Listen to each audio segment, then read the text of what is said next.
Amoroso Padre Celestial, venimos a ti esta mañana porque igual que todos los días y cada momento sentimos nuestra necesidad. No podemos ayudarnos a nosotros mismos, no podemos hacer nada por nosotros mismos y por lo tanto, Señor, necesitamos de ti y de ti todo el tiempo.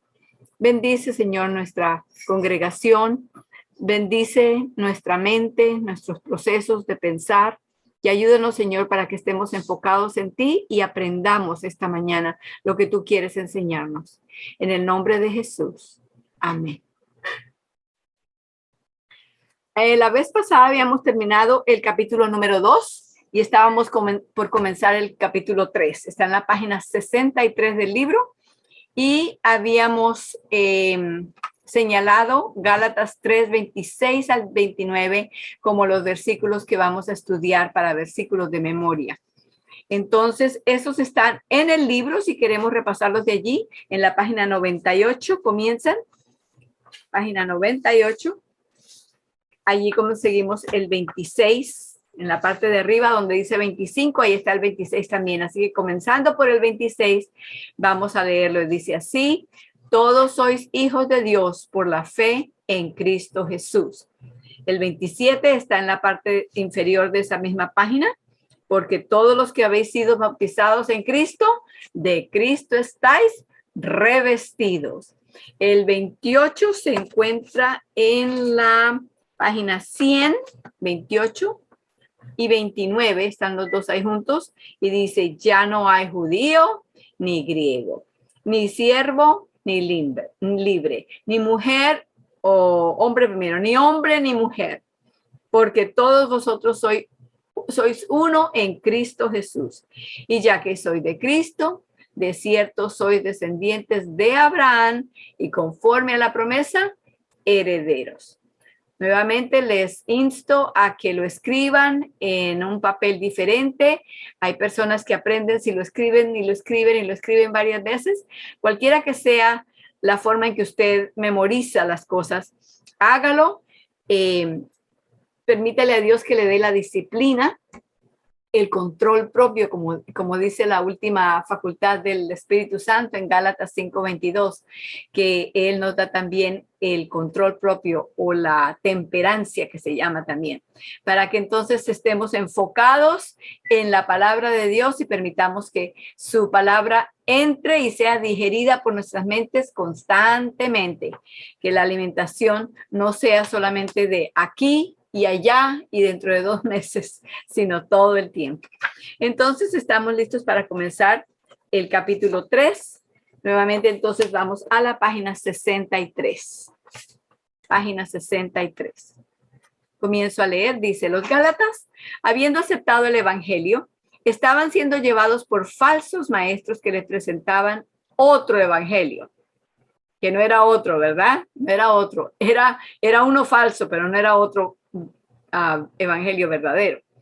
En otras palabras, un evangelio falso, pues solamente existe uno aplicable en todo tiempo y para todo hombre.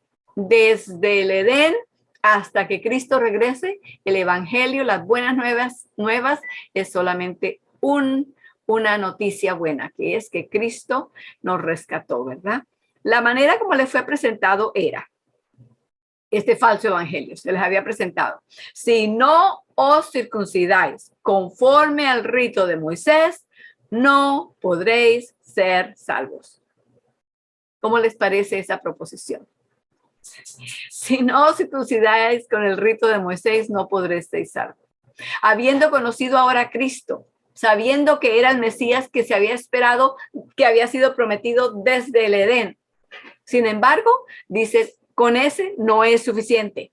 Y ahí está no solamente el meollo del mensaje del libro de los Gálatas, la razón urgente por la cual el apóstol Pablo escribió esa carta a los Gálatas. Esa no es solamente la razón para ellos. Nosotros perdemos también de vista lo que es el verdadero evangelio. Fácilmente nos dejamos embobar, como un niño, un bebé que está llorando y se le presenta una maraquita, algo que se mueva y enseguida lo miran y se les olvida por lo que estaban llorando. De esa misma manera nos dejamos embobar, llevar por el enemigo, a pensar que lo que estamos aprendiendo nuevo, eso es bueno. Y se nos olvida que las bases que teníamos de la palabra de Dios son las únicas que necesitamos. Vuelvo otra vez al párrafo, dice: la circuncisión externa había sido dada como una señal de la justificación que el individuo ya poseía por la fe. Esto lo estudiamos cuando vimos la vida de Abraham, la experiencia de Abraham.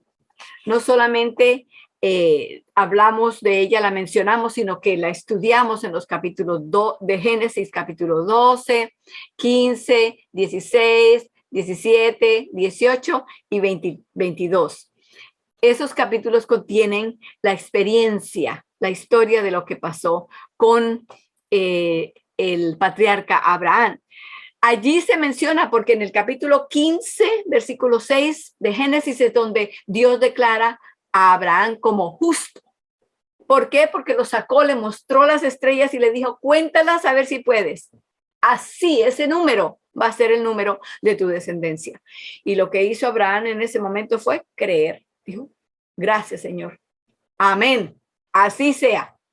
Y Dios lo contó por justo, como si hubiera hecho algo. Y lo que hizo fue creer. Esa es la obra que Dios espera de nosotros, que creamos, porque cuando creemos, entonces Él puede llevarnos a hacer las cosas que desea que hagamos, pero ya no son por nuestra propia voluntad, sino porque la voluntad de Él se posesiona de la nuestra. Entonces, allá en el capítulo 15 de Génesis había sido declarado así. Y la circuncisión no se dio sino hasta el capítulo 17, aproximadamente unos 15 años después, más o menos. Tal vez serían más, no sé, porque no sabemos la edad que él tenía en el capítulo 15. En el capítulo 17 sí sabemos que tenía 89 a 99 años. Entonces, una gran cantidad de años habían pasado desde que él vio las estrellas y le creyó a Dios, estuvo de acuerdo con Dios que así iba a ser. Y la circuncisión se dio como recuerdo, como monumento, como símbolo de lo que había sucedido en el capítulo 15. Entonces, ¿qué fue primero? ¿La circuncisión o la creencia? Primero fue la creencia, la fe en Dios. La circuncisión se dio después, muchos años después, para que se conmemorara, para que se recordara lo que había sucedido en el momento en que Abraham creyó a Dios.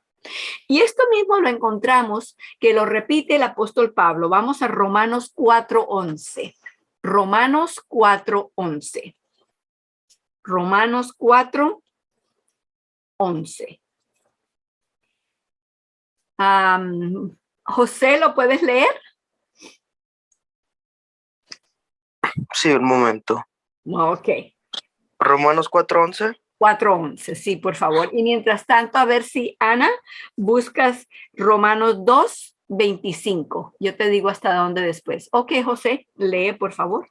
Romanos 4:11 dice: y después Abraham fue circuncidado como señal o sello de que Dios ya lo había reconocido como justo por causa de su fe.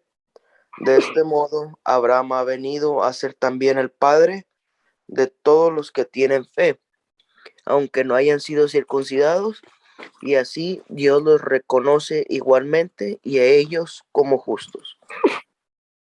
Perdón. Salud. Muy bien. Me encanta la versión que leyó José allí, porque la presenta bien claramente. Así como habíamos repasado ahorita, ese repaso ligero que di, de que en el capítulo 15 de Génesis es cuando Dios le muestra las estrellas y Abraham cree. Sí, así van a ser mis descendientes. Todavía no tienen ni un hijo, todavía no tienen ni medio hijo, todavía no tienen una célula de hijo. Nada tiene de hijo, pero le cree a Dios cuando Dios le dice que su descendencia va a ser de ese número como las estrellas. Eso sucedió, como dijimos, tendría él por allí, qué sé yo, digamos que tenía 80 años. Y a los 99, Dios le dice que tenga la circuncisión, que haga la circuncisión, que practique ahora el rito de la circuncisión, él y todos sus descendientes de él para adelante. Ya habían ocurrido una cantidad de años, no eran solamente días o horas o semanas ni meses, años desde que eso había ocurrido. Y aquí en el capítulo 4 de Romanos, como leyó a José, capítulo 4, versículo 11, lo dice claritamente. La circuncisión no fue dada para que creyéramos en la circuncisión y eso fuera el método de salvación. No, la circuncisión fue dada como señal de la fe, porque por la fe en Cristo es que somos salvos. Me gustaría que José leyera nuevamente el versículo. Estamos en Romanos 4:11. Es un punto que es clave para nosotros. Hoy día era importante y necesario para los gálatas, era necesario para los judíos del tiempo de Jesús, de antes del tiempo de Jesús también, porque lo fueron cambiando. Lo era importante para todos los cristianos durante las edades medias y mucho más para nosotros, porque ahora el dragón, el enemigo de Dios, está todavía más empeñado, porque él sabe que le queda poco tiempo. Entonces está empeñado en torcer el evangelio de Dios, poner a la circuncisión o a cualquier otra cosa. Ya la circuncisión a nosotros no nos hace nada, ¿verdad? Pero hay muchas otras cosas que el enemigo busca ponerlas en lugar de Cristo o quiere añadírselas a Cristo nomás. Nomás añadido, Cristo más esto y está salvo. No, es Cristo solo, porque si alguna de esas cosas nos hubieran podido salvar, entonces, ¿qué? ¿Cómo terminarían ustedes esa frase? Si alguna cosa nos pudiera salvar, entonces, ¿hay alguien que quiere terminar esa frase?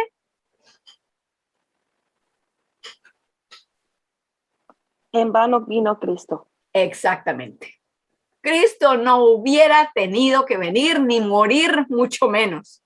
Cualquier cosa que le añadimos a Cristo, le estamos quitando a Cristo, verdaderamente. Entonces, por favor, José, vuelve a leer. Estamos en Romanos 4:11. Me encanta la versión. ¿Qué versión tienes, José? Esta es la... sorry, estoy buscándola. Está bien, toma tu tiempo. Dios habla hoy. Ok.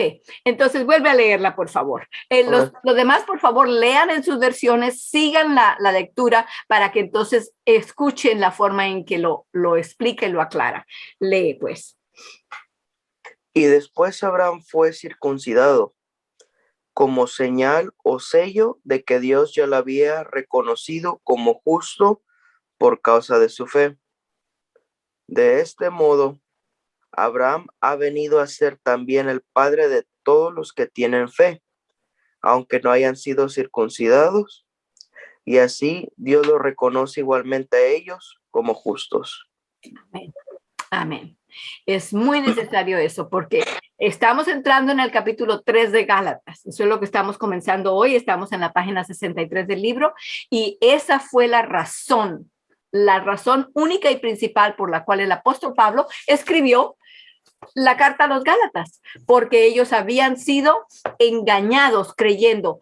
¿Tienen a Jesús? ¿Creen a Jesús? ¿Reciben a Jesús? Muy bien. Los felicitamos, pero necesitan ser circuncidados o si no, Jesús no les vale. No es suficiente. Entonces, estaba leyendo al comenzar la introducción allí del capítulo 3, estoy aproximadamente, allí donde dice Romanos 4:11, entre paréntesis, hasta ahí habíamos llegado. Sigo leyendo. Era una señal de que la ley había sido ya escrita en el corazón por el Espíritu y no era más que una burla y una farsa cuando la ley se transgredía. Si se da esto como se da la circuncisión como señal de la fe en Dios. Y luego vamos a transgredir los mandamientos, que es el transcripto del carácter de Dios que estamos haciendo. Nos estamos burlando de todo. Romanos 2:25 al 29. Ana, por favor. Sí, buenos días. 25, Buenos 29. días. Dice, la circuncisión tiene valor si observas la ley, pero si la quebrantas vienes a ser como un incircunciso. Por lo tanto, si los gentiles cumplen los requisitos de la ley, ¿no se les considera como si estuvieran circuncidados? El que no está físicamente circuncidado, pero obedece la ley, te condenará a ti que a pesar de tener el mandamiento escrito y la circuncisión, quebrantas la ley. Lo exterior no hace a nadie judío, ni consiste la circuncisión en una señal en el cuerpo. El verdadero judío lo es interiormente y la Lo es. circuncisión lo ¿Dijiste lo es, es o no es? lo es Lo es. interiormente y la circuncisión es la del corazón, la que realiza el espíritu, no el mandamiento escrito. Al que es judío así, lo alaba Dios y no la gente. Amén. Ahí está bien, bien escrito, hermanos. Si no lo han hecho antes, yo les animaría a que pongan un cuadrito alrededor de los versículos 25 al 29 que Ana acaba de leer, porque es una buena explicación. Dios no estaba buscando que la gente se cortara un pedazo de carne para que así fueran salvos. Eso no sería mejor que cualquiera de las religiones paganas de los cananeos que vivían alrededor de los judíos. Dios no tenía que venir a enseñar eso, ya eso lo sabía todo el mundo, ya todos lo tenían así. No, Dios quería que se dieran cuenta que es completamente lo opuesto de lo que el paganismo enseña. Dios no está buscando un sacrificio nuestro para que seamos salvos. Él hizo el sacrificio en nuestro lugar para que nosotros fuéramos salvos. El enemigo transforma las cosas despacito, despacito, poquito a poco, de manera que no nos damos cuenta de lo que está sucediendo. Y terminamos con lo opuesto de lo que Dios nos está enseñando, nos está dando a entender. Qué importante. Y allí lo dice claramente, dice, ustedes quieren ser los mejores judíos que puedan haber alguna vez en la tierra. Si usted quiere ser un buen judío, entonces no esté teniendo confianza en la circuncisión, porque el buen judío no es el que lo es exteriormente. El buen judío es el que lo es en el interior, donde permite que Dios haga en él las obras que ellos no pueden hacer. Ese es el evangelio eterno. Seguimos entonces leyendo después de donde dice Romanos 2, 25 al 29. Dice, el que alguien se circuncidara a fin de ser salvo, significaba que ponía su confianza en sus propias obras y no en Cristo. Estos son pensamientos muy claros. Y voy a darles un aviso, una advertencia. Puede que usted esté leyendo estas palabras ahora mismo junto con nosotros y esté entendiendo todo lo que estamos leyendo. Pero no se confíe de eso. Como dice en Jeremías 17, maldito el hombre que confía en el hombre. Maldito el que confía en sí mismo, en otras palabras. Porque creemos, como ya lo leí, ya está. No, hermanos. El legalismo lleva unas raíces tan profundas que aunque vemos la superficie y decimos, aquí no hay legalismo, cuando menos pensamos y hablamos, no hacemos más que abrir la boca y enseguida sale el legalismo a relucir, porque eso es lo que hemos aprendido y lo que está fundamentado en nuestro cerebro. Y tenemos que permitir que sea sacado. Y no se saca de una sola vez. Hay que, como para los dientes de león, las matas de los dientes de león aquí en los Estados Unidos son la plaga de todos los que quieren tener un césped bien lindo, bien verde. Porque cuando menos piensan, salen las florecitas amarillas. Y pueden ir y quitar la florecita. Inclusive pueden ir y arrancar la planta. Se parte, ella se quiebra fácilmente y queda la raíz allí. Y a los pocos meses vuelve otra vez a ver otra florecita y muchas más. Porque se esparce, bueno, como todas las hierbas malas, ¿verdad? Aunque el diente de león no es malo, es bueno para comer también, tanto la flor como las hojas. pueden comer en ensalada. Tengan cuidado de que no la vayan a recoger de un lugar donde usan fertilizantes químicos, porque entonces no es saludable. Entonces, volviendo al legalismo, porque por eso era que estábamos dando este ejemplo. El legalismo tiene raíces que van hasta lo más profundo de nuestra mente y corazón. Y con cortarles la partecita de arriba, la florecita o las hojitas o la matita nomás, la agarramos y la sacamos, con eso solamente no vale. Hay que darse cuenta de esto una y otra y otra y otra y otra y otra vez, para que vayamos sacando, excavando hasta que lleguemos hasta donde está la última partecita de la raíz, para poder que se arranque y no vuelva a crecer. Pero entonces les advierto lo mismo, igual que con las otras matitas de diente de león. Si se arranca una desde la raíz, hay que tener cuidado porque ya quedaron las semillitas regadas por todas partes y van a salir otras. Alrededor nuestro vamos a escuchar enseñanza, predicación, conversación que está saturada de legalismo. Va a estar entre los medios de comunicación, en películas cristianas. Les hago así las comillas con los dedos porque se dicen que es cristianas, pero de cristianas no tienen sino el nombre, el título nomás.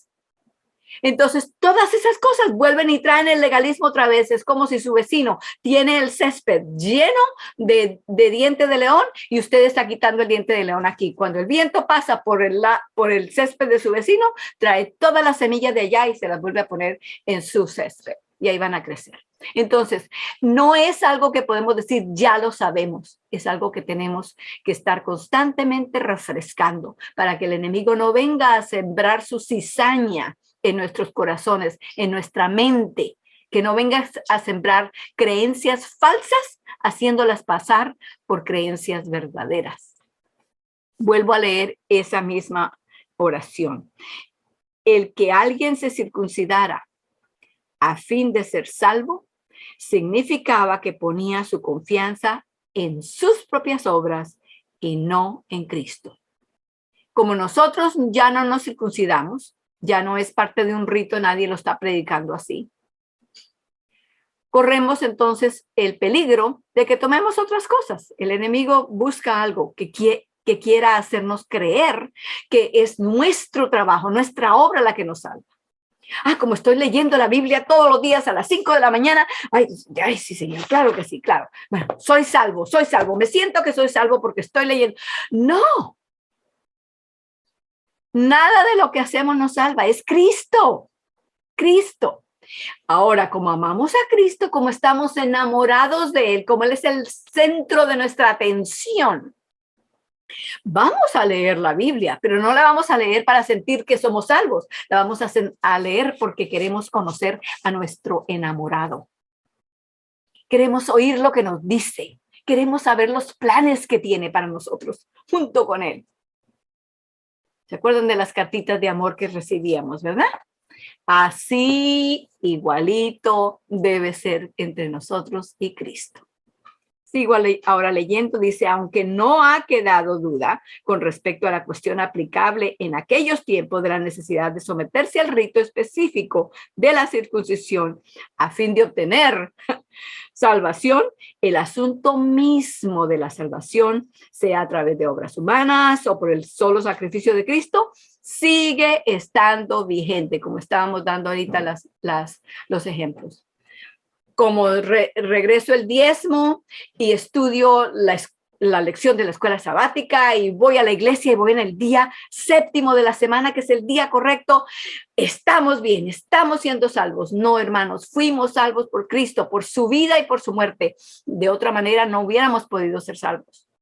Si lo hacemos, lo estamos haciendo no para ser salvos, sino porque ya conocemos lo que Cristo hizo para salvarnos.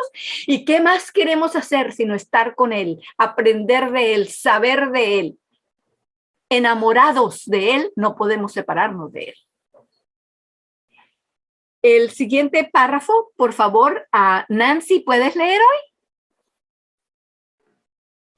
Sí, hermana. Y bienvenida otra vez. Muchas gracias, me da gusto poderlos escuchar de nuevo. Ok, gloria a Dios que la protegió. En lugar de atacar el error y combatirlo con pesos, permítanme. En lugar de atacar el error y combatirlo con pesados argumentos, el apóstol parte de su experiencia, la relación de la cual con el caso en cuestión lo ilustra a la perfección. A través de esta narración, tiene la oportunidad de mostrar que la salvación es solamente por la fe, es para todos los hombres y en ningún sentido por medio de las obras. Así como Cristo experimentó la muerte en favor de cada hombre, así cada hombre que es salvo debe tener la experiencia personal de Cristo en muerte, resurrección y vida. Cristo en la carne hace lo que la ley no puede hacer. Okay. Según Gálatas 2:21. Ok, ¿qué dice Gálatas 2:21? Esto no lo sabemos de memoria ya, ¿verdad? Gálatas 2:21 dice, no desecho la gracia de Dios, porque si la justificación fuese por la ley, entonces, ¿qué? En vano murió Cristo. Ahí nos dice claramente lo que la hermana estaba leyendo, de que debemos de tener esa relación personal, esa experiencia personal con Cristo de morir, porque si no, estamos haciendo que la muerte de Cristo haya sido en vano. Vamos a leer allí también Romanos 8:3-4. Romanos 8:3-4. Estamos cerca de Romanos, donde estábamos leyendo la última vez. Romanos 8:3-4. Porque lo que era imposible a la ley, por cuanto era débil por la carne, Dios enviando a su Hijo en semejanza de carne de pecado, y a causa del pecado condenó al pecado en la carne, para que la justicia de la ley fuese cumplida en nosotros, que no andamos conforme a la carne, más conforme al Espíritu. Ok. Entonces, ese último versículo nos aclara. Aquellos que dicen, no, ya la ley no existe y no, ya eso no es vigente, ya no tenemos que cumplir la ley de Dios ya se acabó. Ahora lo que hay es el amor. Cristo dijo, amad a vuestros prójimos como a ti mismo y a Dios con todo el corazón, toda tu mente, toda tu alma. Es el amor. ¿Qué estamos diciendo? Si estamos hablando de esa manera, entonces estamos diciendo que si guardamos la ley, así es que nos vamos a salvar, o con dejar de guardar la ley, entonces así es que nos vamos a salvar, ni con la una ni con la otra, es solamente con Cristo. Y Cristo guardará la ley en nosotros, porque ¿qué es la ley? Es el escrito del carácter de Cristo en palabras. Eso es lo que es la ley. Sigue entonces, hermana, donde iba leyendo en el libro. Pero ese mismo hecho atestigua acerca de la justicia de la ley. Si la ley no fuera intachable, Cristo no hubiese cumplido sus demandas. Hermana, pare allí. Dejemos que se filtren esas palabras en nuestra mente, lo que acaba de decir allí. Es lo mismo que dice Pablo en el libro de Romanos, ¿verdad? Que dice que la ley es justa y el mandamiento santo y perfecto. Eso es lo que dice allí. Si la ley no fuera perfecta, si la ley no fuera completamente libre de toda tacha, de todo defecto, ¿la hubiera obedecido Cristo? ¿La hubiera guardado Cristo? No, claro que no. Si la ley hubiera tenido algún defecto, Cristo hubiera dicho de una vez, tengan cuidado, esta ley es defectuosa, no se acerquen a ella. Pero Cristo estuvo de acuerdo con la ley, habló de la ley, les preguntó a los doctores de la ley qué era lo que la ley decía y les dijo, ¿cómo están leyendo? Están leyendo por encima las palabras solamente, pero están perdiendo de vista el espíritu de la ley. Así que Cristo no vino para abolir la ley, sino para engrandecer la ley, para ponerle una lupa para que la viéramos bien como es. Pensábamos que la conocíamos, pero cuando nos acercamos nos dimos cuenta que estábamos lejos de entenderla. Si hubiera sido defectuosa, Cristo no la hubiera obedecido, no hubiera estado de acuerdo con ella. Siga, hermana. Pero Él demuestra su justicia al cumplirla o al acatar sus demandas. no solo en favor de nosotros, pero en nosotros. Ahí están dos palabritas chiquititas, chiquititas. Pónganmele un circo allí. Cristo demuestra su justicia al cumplir esa ley, ¿verdad? Y al acatar sus demandas, no solamente en favor de nosotros, la palabra importante allí es el de, ¿verdad? Pero hay más que eso. En nosotros. En nosotros. Eso es lo que Él quiere, hacerlo en nosotros, porque nosotros no podemos hacerlo por nosotros mismos. Y hasta que no aprendamos eso, no le vamos a permitir que lo haga. Hacerlo a favor de nosotros o por nosotros y en nosotros. ¿Sigue, hermana? La gracia de Dios en Cristo atestigua la majestuosidad y santidad de la ley. No estamos frustrando la gracia de Dios. Si la justificación pudiera conseguirse en la ley, entonces Cristo hubiera muerto en vano. ¿Dónde se encuentra eso? Eso viene de la Biblia, ¿verdad? ¿Lo reconocemos? ¿Hay alguien que me pueda decir dónde se encuentra eso? A ver, rapidito, sin mirarlo, ya se lo saben. ¿Dónde está? ¿De dónde viene eso? ¿Alguien? ¿Alguien? Los puse al examen, examinación. Gálatas 2:21. No desecho la gracia de Dios, porque si la justificación se obtuviese por la ley, entonces por demás murió Cristo. De ahí es donde viene lo que ella terminó de leer, o Cristo murió en vano. Ok, vamos al siguiente párrafo. A ver, Leslie, por favor.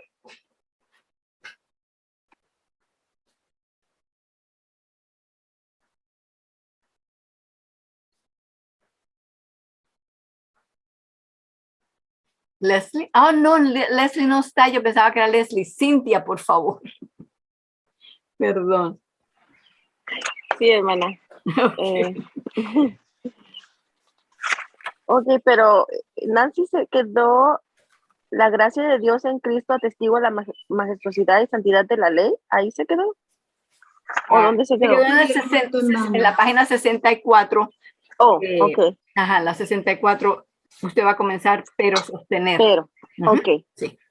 Gracias. Pero sostener que la ley puede ser abolida, que puede hacer menos rigurosas sus demandas o ser de poca importancia, es decir con ello que Cristo murió en vano. Permítame repetirlo. La justificación no puede obtenerse por medio de la obediencia a la ley, solamente por la fe en Cristo. Pero el hecho de que la justicia de la ley no puede ser alcanzada por nosotros de otra manera que por la crucifixión, resurrección y vida de Cristo en nosotros, muestra la infinita grandeza y santidad de la ley. Amén. No la quita, no la deja abolida, más bien la engrandece. Si hubiera podido ser abolida, Dios lo hubiera abolido y hubiera dicho, ok, bueno, ya están todos bien. Pero porque no podía ser abolida, Cristo tuvo que venir para morir. Entonces, eso solamente le da todavía más grandeza, nos ayuda a entender cuán importante la ley es. En otras palabras, lo que se pretende hacer es decir, bueno, podemos abolir a Dios y así no vamos a tener pecado. Con quitar a Dios del cuadro, no hubiéramos quitado el pecado. Hubiéramos quitado la única esperanza de que pudiéramos tener vida eterna y libertad del pecado. Entonces, la muerte de Cristo, en lugar de abolir la ley, lo que hizo fue engrandecerla, porque dijo, es tan importante que no podemos pasar por encima y dejar que las cosas sigan así. Mi hijo tiene que morir en lugar de ustedes para que la ley sea satisfecha. No porque la ley es un maestro duro, inflexible, no, sino porque la ley es el carácter de Dios. Si vamos a quitar el carácter de Dios, ¿en manos de quién quedamos? En manos del enemigo. ¿Queremos estar en manos del enemigo? Gracias a Dios por su don inefable, que no tenemos No tenemos que quedarnos en esa situación sin ninguna opción extra. Ok, vamos entonces ahora a leer juntos. Todos tienen sus micrófonos apagados. Vamos a leer el versículo 1 del capítulo 3, que está allí en la página 64. Oh Gálatas insensatos, ¿quién os fascinó a vosotros, a quienes Cristo fue presentado crucificado? Estamos ya en el capítulo 3 de Gálatas, ¿verdad?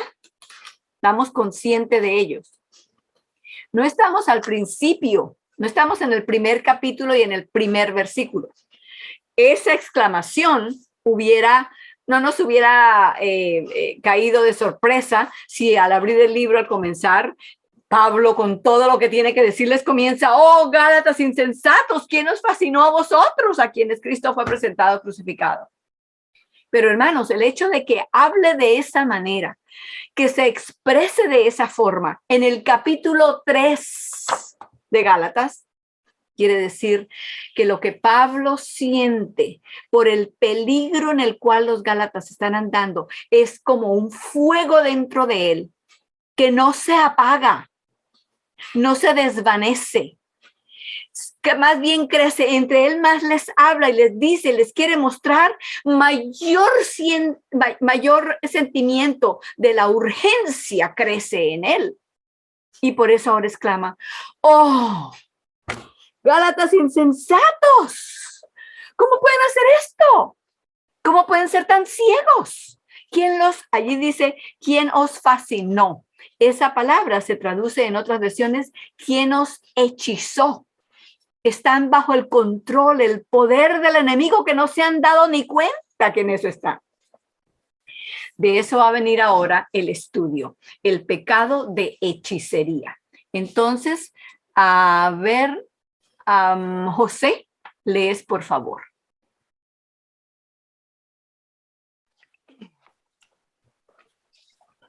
El obedecer es mejor que los sacrificios y el prestar atención mejor que la grasa de los carneros. Porque la rebeldía es como pecado de adivinación y la obstinación como ídolos e idolatría. Ok, ¿de dónde viene eso? Primera de Samuel 15, 22 y 23. Entonces viene del Antiguo Testamento, ¿verdad? Para ponerlo en contexto, esto viene del capítulo donde Saúl llamó al pueblo, porque Dios le dijo que congregara al pueblo en cierto lugar y que el profeta Samuel iba a ir para hablar con ellos y para hacer sacrificios con ellos. Iban a hacer un culto, una convocación juntos. Y resulta que Samuel no llegó a tiempo. ¿Y qué hizo el rey Saúl? Rey Saúl entonces dijo, bueno, mientras él llega, vamos a empezar aquí a hacer los sacrificios. Y empezó. Bueno, ¿qué tenía eso de malo? Porque para lo que se escribe aquí parece que había algo malo, ¿verdad?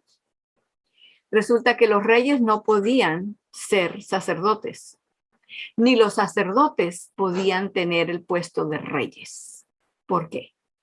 Porque Dios quería mantener separado lo que es el culto a Dios, la enseñanza en cuanto a Dios, la espiritualidad y las cosas que tienen que ver con el gobierno, con la civilización, con la comunidad. No porque no vamos a llevar el cristianismo a esas cosas, sino porque la autoridad del uno y del otro deben ser separados. Y Dios los separó en el pueblo de Israel. Dios fue el rey de ellos por muchos años hasta que ellos pidieron un rey humano. Y entonces Dios les dio a Saúl, este rey del cual estamos hablando aquí. Pero cuando les dio rey, les dijo, el profeta o sacerdote no puede ser rey, ni el rey puede ser sacerdote. Se van a mantener esas dos separadas. Porque si no van a haber ciertas deseos que van a querer predominar Y entonces el rey, si es sacerdote, va a querer usar la religión, la espiritualidad, el conocimiento a Dios para que lo sigan a él. Y de la otra manera, la misma cosa. El sacerdote, si el sacerdote es rey, el sacerdote va a pervertir la espiritualidad a favor de las cosas que él puede ganar, porque hay un conflicto entre lo que él quiere y lo que debe hacer. Entonces, Saúl sabía que tenía que esperar a Samuel y que si no quería esperarlo, podía hacer cualquier otra cosa. Podía hacer un ejercicio de las Fuerzas Armadas si quería, pero no podía hacer un sacrificio. Y cuando Samuel llegó y lo reprendió, él le dijo, bueno, sí, pero callémoslo.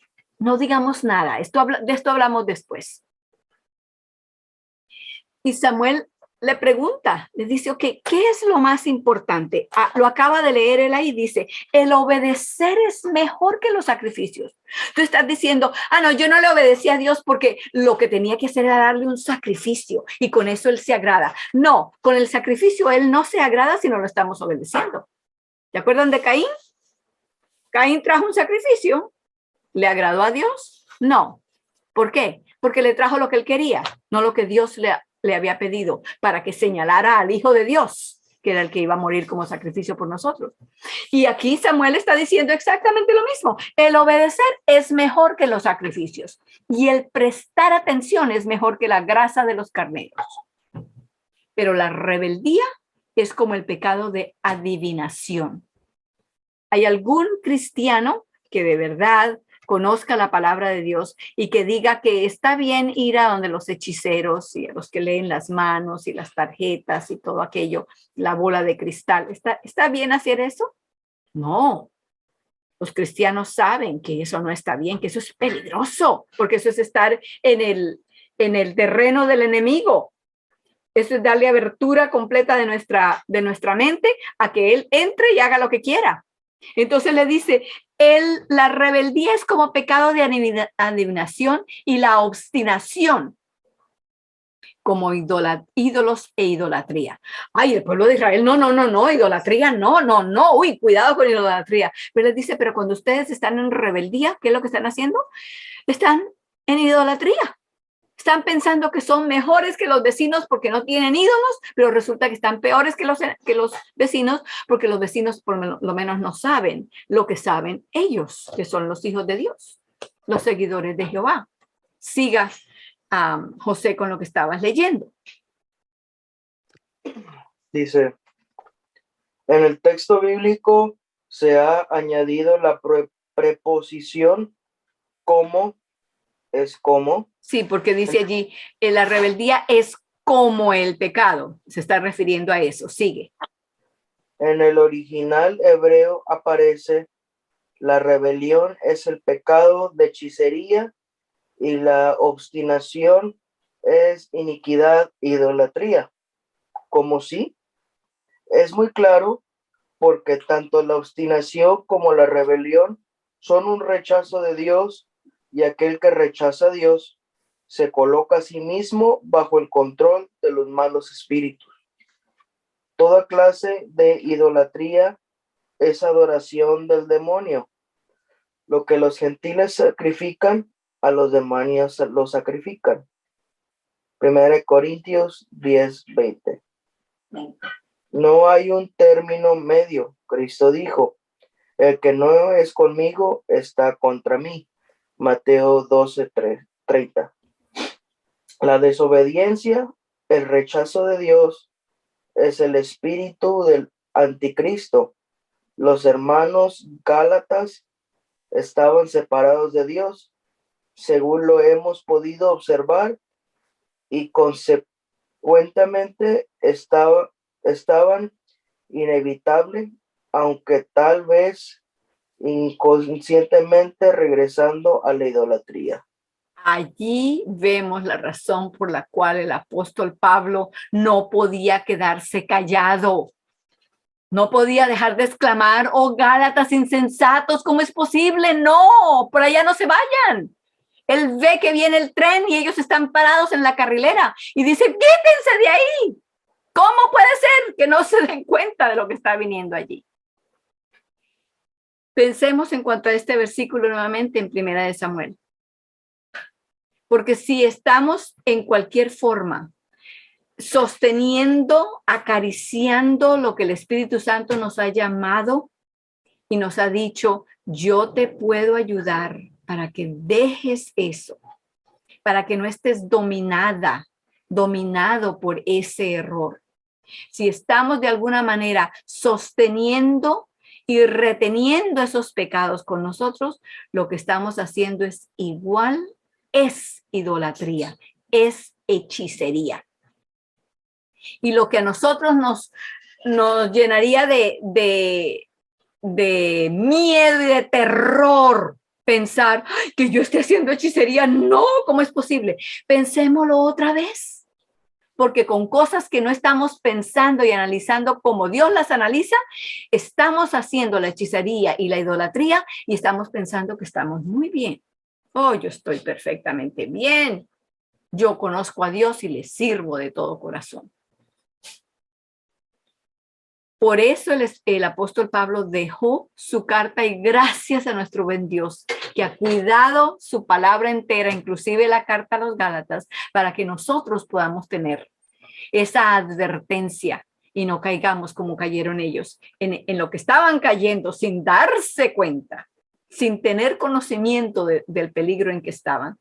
Una salvaguardia contra el espiritismo. A ver, Janet, ¿puedes leer, por favor?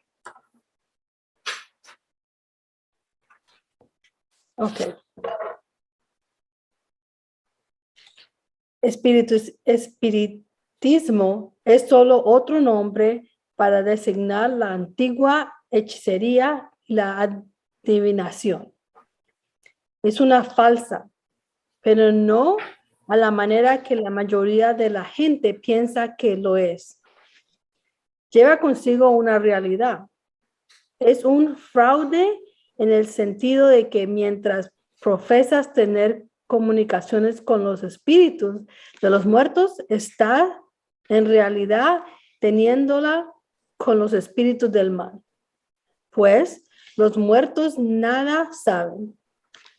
Ser un medio espiritista significa haberle dado el control de uno mismo a los demonios. Exactamente. Sin darse cuenta, creyendo que estaban aprendiendo más de Dios y más de la salvación, estaban siendo llevados con los ojitos tapados a estar bajo el control de Satanás mismo. ¿Por qué necesitamos a Cristo? ¿Nos damos cuenta por qué lo necesitamos? Porque sin Él, sin mantener nuestros ojos en Él, qué fácil nos llevan con los ojitos tapados y pensando que tenemos amiguitos y estamos caminando hacia la muerte. En la página 65 estamos ahora. Ana, por favor.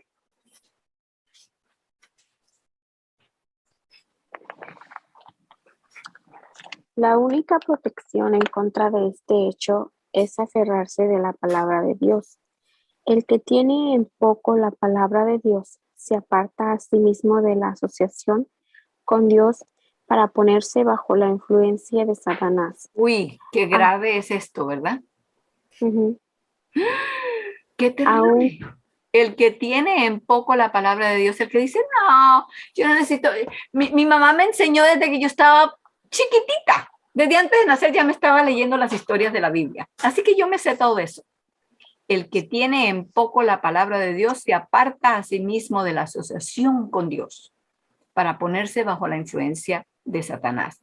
¿Por qué? Porque no hay camino medio, no hay camino neutral.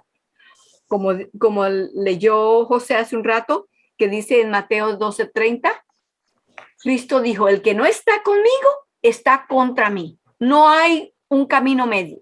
No nos vamos a poder sentar encima de la cerca y decir, bueno, no estoy ni en el terreno del vecino ni en el terreno de mi otro vecino. Yo estoy sobre la cerca, así que estoy bien. No, no hay camino medio. O estás conmigo y si no estás conmigo, estás contra mí.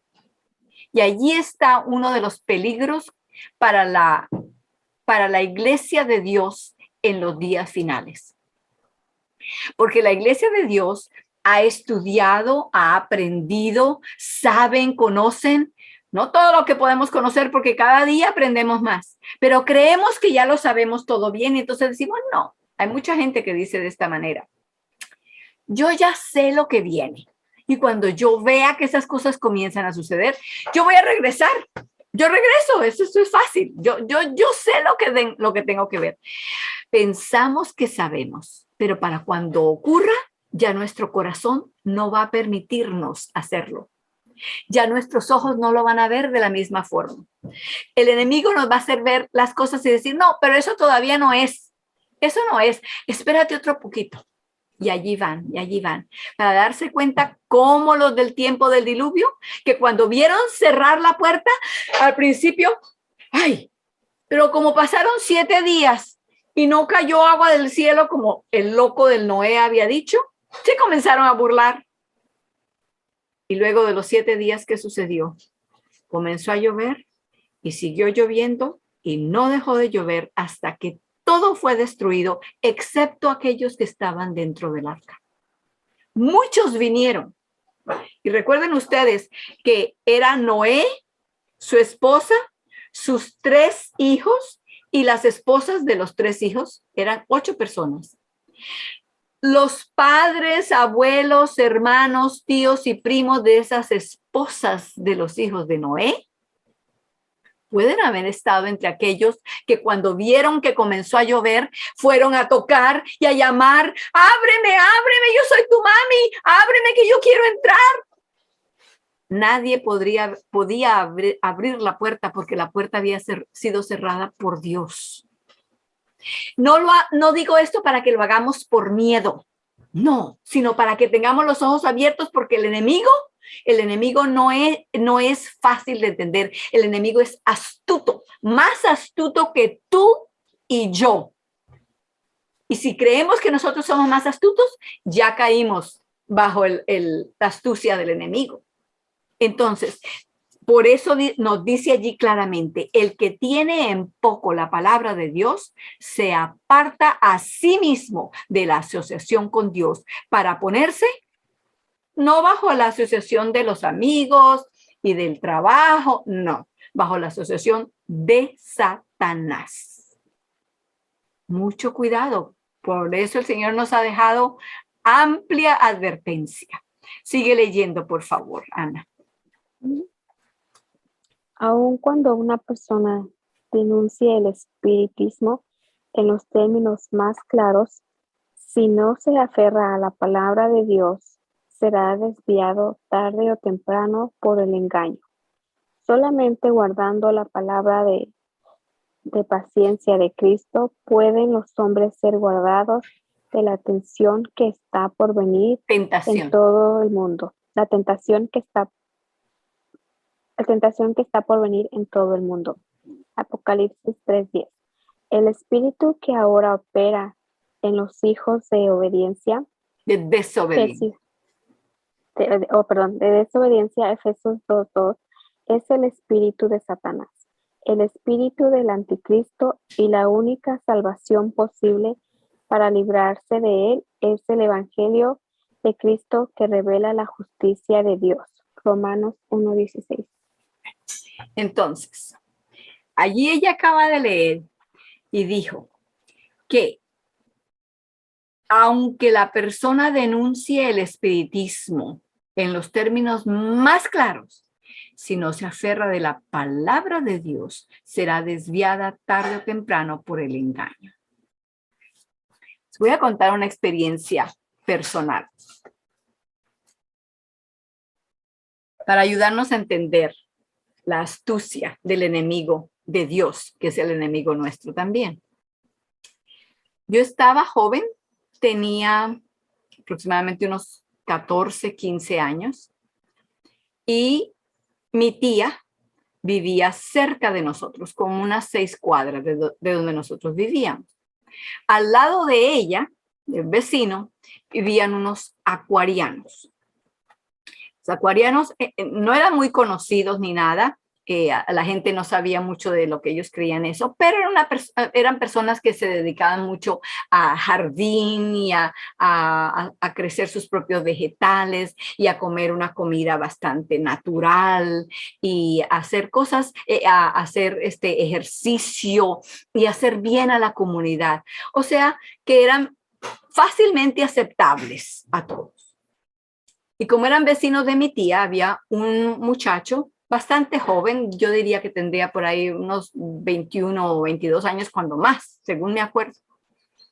Lo cierto era que el muchacho, siendo tan amable y tan ayudador como era, mi tía vivía sola con sus 3 hijos pequeños y a veces cuando necesitaba ayuda de que si se le rompió un tubo o a esto o lo otro, el muchacho estaba siempre dispuesto a ayudar y con muy buena voluntad, muy cortés y bien hablado, etcétera. Bueno, de esa manera yo también conocí al muchacho porque cuando yo iba a casa de mi tía, él estaba o cerca o estaba allí en la casa ayudando con algo y así que lo llegué a conocer. No me acuerdo cuántas veces hablaríamos. Se me hubiera olvidado completamente el vecino de mi tía si no hubiera sido por lo que sucedió, que estoy por contarles. Un día estábamos hablando de no sé qué sería. Lo cierto es que llegamos en el tema a donde él me dijo: Ana Rosa, tienes un espíritu muy bello, muy suave, un espíritu fácil de entender. Y como eres así, de esa manera, quiero compartir algo contigo. Quiero darte una palabra para que te ayude en un momento de necesidad. Pero solamente en un momento de necesidad, me recalcó. Caramba, pensé yo. Ok. Dice, ahora la palabra que te voy a decir no la debes repetir a nadie, ni siquiera debes repetirla tú misma. Solamente cuando yo te la diga, tú la guardas en tu mente y en el momento en que estés, no la puedes usar para hacerle mal a nadie ni para desearle mal a nadie. En el momento en que necesites ayuda porque estás en una situación difícil, en ese momento tú repites esa palabra y la ayuda vendrá. Se te va a solucionar el problema que tengas. ¿Ok? Entonces, dije yo, a ver qué palabras serán. No me la dijo ni siquiera en voz alta, sino que me la susurró al oído. Me miró a ver si yo había entendido. Como él le había dicho que no la repitiera, yo no la repetí. Pero me dijo, ¿la entendiste? Dije yo, sí, yo creo que sí. No sé si hablamos de algo más o no, pero lo que sí sé es que llegué a mi casa. Y cuando llegué a la casa, gloria a mi Dios, tenía esto en mi mente. Yo me sentía incómoda. Había algo dentro de mí que no estaba bien. Eso se llama Espíritu de Dios, ¿verdad? La conciencia, el Espíritu de Dios que le habla a uno y que lo protege a uno. Gracias a Dios. Yo llegué a la casa y busqué a mamá. Y le dije, mami, ¿sabes qué? Que estaba hablando con este muchacho acuariano. Y de pronto me dijo que tiene una palabra para mí, pero que no podía repetírsela a nadie y que solamente la puedo usar para mí misma si estoy en un problema. Me dice ella, ¿y qué palabra fue esa? Le digo yo, no me acuerdo. Y hasta el día de hoy nunca la he recordado ni la quiero recordar. Pero mi mamá siguió entonces la conversación y me dijo, no, Ana Rosa, eso no es de Dios. Porque la palabra de Dios es la que tenemos en la Biblia. Y esa no es para que la tengamos escondida y guardada solamente para nosotros. En la hora de tu angustia, en la hora de tu necesidad, esta es la palabra que necesitas. Me parte el corazón solamente por pensar en mi mamá. Ella no lloró. Ella simplemente me aconsejó así. Como les digo, la palabra que este muchacho me dijo, no la recuerdo. Pero gloria a Dios que su Espíritu Santo mantiene en mi mente vivas, como si fuera ayer, lo que mi mamá me dijo. Entonces, hay que tener la astucia de la palabra de Dios. Porque el enemigo que es astuto no es más astuto que Dios, pero es mucho más astuto que nosotros. No podemos confiarnos en nosotros mismos para hacerle frente a él. Entonces, la próxima semana comenzaremos de allí. Quiero recordarles que los versículos de memoria para el capítulo 3 son los versículos 26 al 29. Versículos 26 al 29. En su libro comienzan en la página 98. Vamos a leerlos para cerrar. Página 98. Allí dice 25, el 26 está al lado de ese y dice, comienza así. Leámoslo juntos. Así todos sois hijos de Dios por la fe en Cristo Jesús. En la parte de abajo de esa misma página dice el 27, porque todos los que habéis sido bautizados en Cristo, de Cristo estáis revestidos. Y ahora el 28 y el 29 están en la página que sigue, en la página 100, abajo. Ya no hay judío ni griego, ni siervo ni libre, ni hombre ni mujer. ¿Por qué? Porque todos vosotros sois uno en Cristo Jesús. Y ya que sois de Cristo, de cierto sois descendientes de Abraham. Y conforme a la promesa, herederos. Hermanos, por favor, sigan repasando y les voy a recordar también de tratar de entrar a la sesión unos 3, 4 o 5 minutos antes para que comencemos todos juntos al mismo tiempo y que cuando repasemos los versículos lo podamos hacer juntos también. Por favor, sigan repasando tanto el material como los versículos y apréndanselos de memoria, que el Señor hará grandes cosas por medio de su palabra en nuestra mente, no la palabrita que me quería dar aquel muchacho tan amable como era, pero que no provenía de buen lugar. Entonces vamos a orar.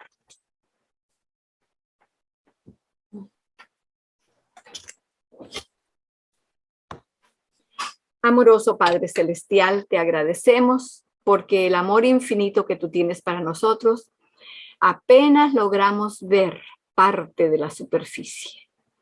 Es profundo, es ancho, es alto.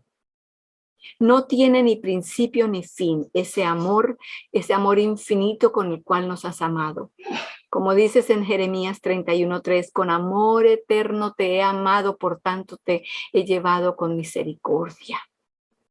Señor, ayúdanos para que, conociendo y creyendo en ese amor tan infinito, te respondamos con amor también. Y así tú puedas llevarnos de la mano y pasarnos por los momentos difíciles y peligrosos sin que tengamos ningún problema.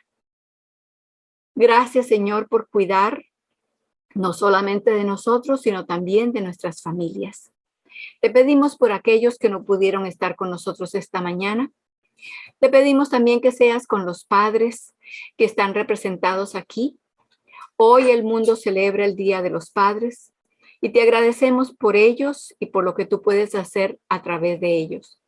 Pero te agradecemos aún más por ser nuestro Padre Celestial, el que eres nuestro Padre y nuestra Madre cuando los que son humanos aquí nos abandonan o se olvidan de nosotros. Gracias, Señor, por cada atento a llamarnos, a reconciliarnos, a enseñarnos. Ayúdanos a tener corazones abiertos solamente para ti. En el nombre de Jesús. Amén.